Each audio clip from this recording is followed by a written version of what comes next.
Today, I'm talking about how I run and film with my GoPro. Why you wanna run away? Why you gotta be afraid? I wish I could make you stay. Cause baby, I love you. Why you tryna break us up? When I'm tryna build it up. I wish I could make you stop. Cause baby, I love you. Guess I'm gonna dance alone tonight. I'm gonna miss your body. You know I can never get it right without you. No, I don't wanna step into the light if I don't get you, shawty. You bring out the sweetness of my life. Oh yeah. Come on and give me that, give me that, give me that good, good loving. Come on and show me that, show me that, show me that you're the one. I move to the left while you move to the right. Why you tryna fight? Just come on and 7.73 miles, 9 minutes, 8 seconds per mile, 132 beats per minute today. Taking it nice and easy for my run and bringing my GoPro with me as I do on most days. Now, I've already made a video about the specific selfie stick or the specific type of selfie stick and why I don't have like a specific brand that I use for these runs, whether I'm using the GoPro or I'm using a 360 camera. But today I want to talk about the specific like movements and angles a little bit more specifically, not because these are the only movements that there are out there, not that I'm like the end all be all of it, but just so you guys know what I'm using and how I'm getting these shots. And hopefully that inspires you to get out there to make your own videos and figure out some new stuff that you might want to do in terms of getting creative with your camera. But so that we don't have to like refigure everything out, here's some of the things that have been working for me. So the main thing that I do is I make sure that the camera is kind of like looking, or as the camera is at eye level with what you want to show. So when I'm running, for the most part, the stick stays pretty compact, or as compact as this one can get, and I kind of hold it like this, and I'm just running. When I'm ready to take a shot, I will usually twist and extend and then kind of play with it, and then the camera is out.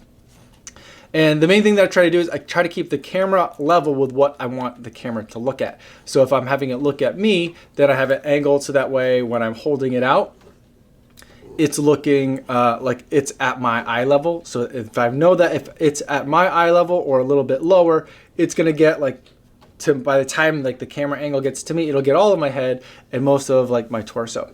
The other thing that I like to keep in mind whenever I'm filming a lot of GoPro shots is frame rate. So I shoot at 1080 and 120 frames per second, so that way I can slow it down in slow motion. That's going to be really important, especially when we start talking about different kinds of camera movements. Now, camera movements are pretty important because I think that like it's one thing to have like a set shot like this, but I think it's more interesting when the shot can move a little bit and you start to have a little bit of movement back and forth. It makes it just look a little bit more dynamic, a little bit more interesting.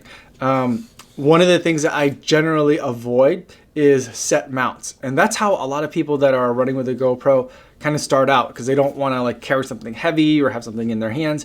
But I'm really gonna have you kind of avoid that step, or just skip over that step, because if I have it like mounted to my head, that's the only one shot that I'm gonna get. Now, yes, I can like look around and stuff, but that's gonna get really boring. Or if I have it mounted to my chest, like that's the only shot that I'm gonna get. Yes, I'm gonna move around, and it might be interesting as I'm like doing this to see like my hands, my arms pumping as I'm running, but you're not gonna be able to make a whole video that way.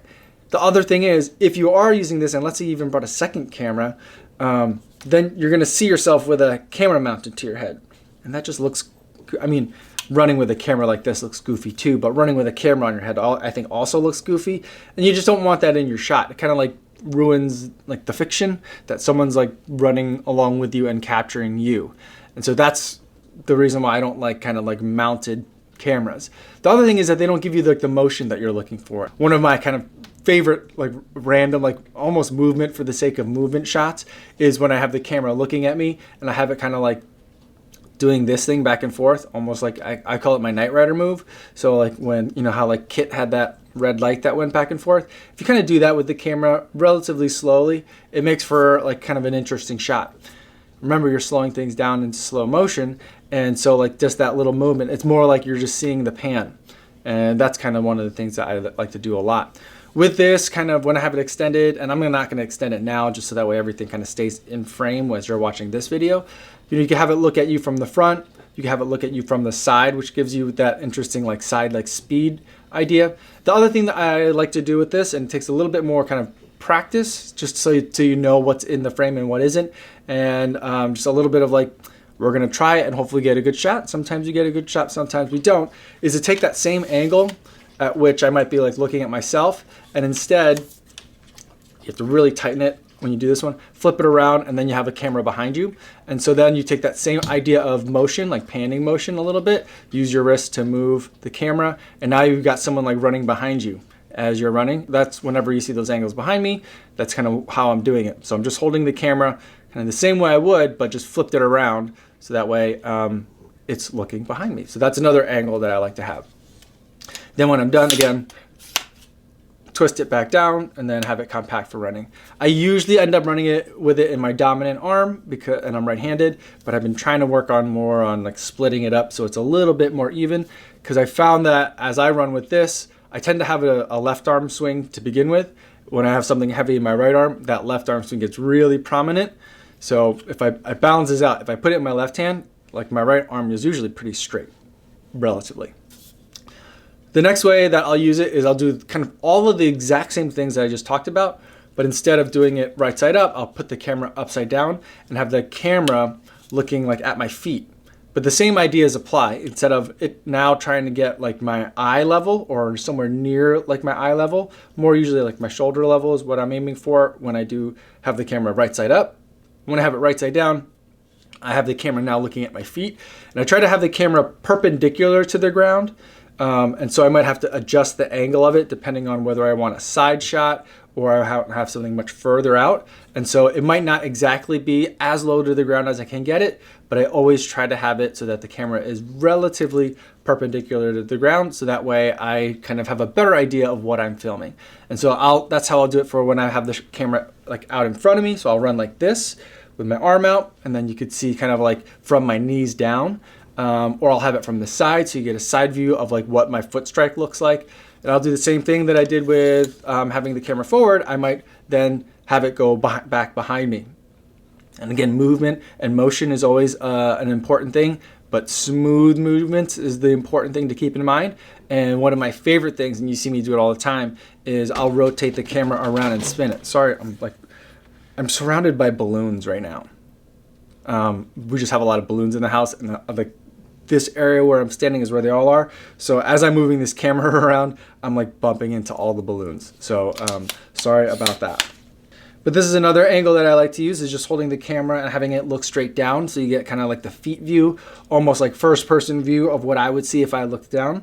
So you're getting that. I mean, like these are my feet here. The next thing I'll talk about is getting that close up. And so, and that's kind of how I've been using the camera in this video.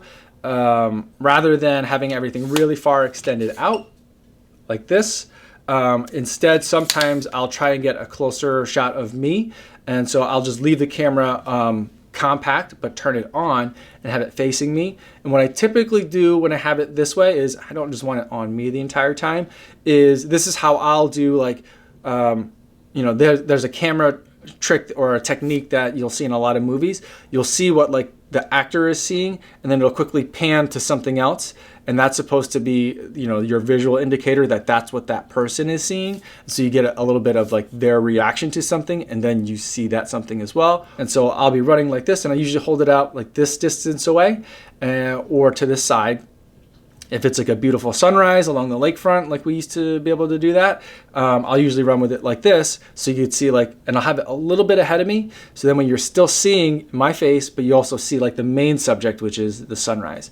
Or sometimes I'll do it this way, so you can see like the city streets passing behind me, and then I'll be here, and then what I'll do is as I'm holding it, I'll just rotate it around, and you can usually see on the back of the camera, if it's on, what you're looking at. And so I get to see like the street up ahead of me coming, so you can see what the street looks like, and then I might like rotate it back so I can then have it on me and what I'm doing and what I'm expressing. So that's another thing that I like to do. When it's snowing, when it's raining out, it's really hard to pick up that kind of stuff if the camera's really far away from you. And so using this closer angle is the way that you would show like I'm running in the snow, and you could see like it hitting my face, like that kind of stuff.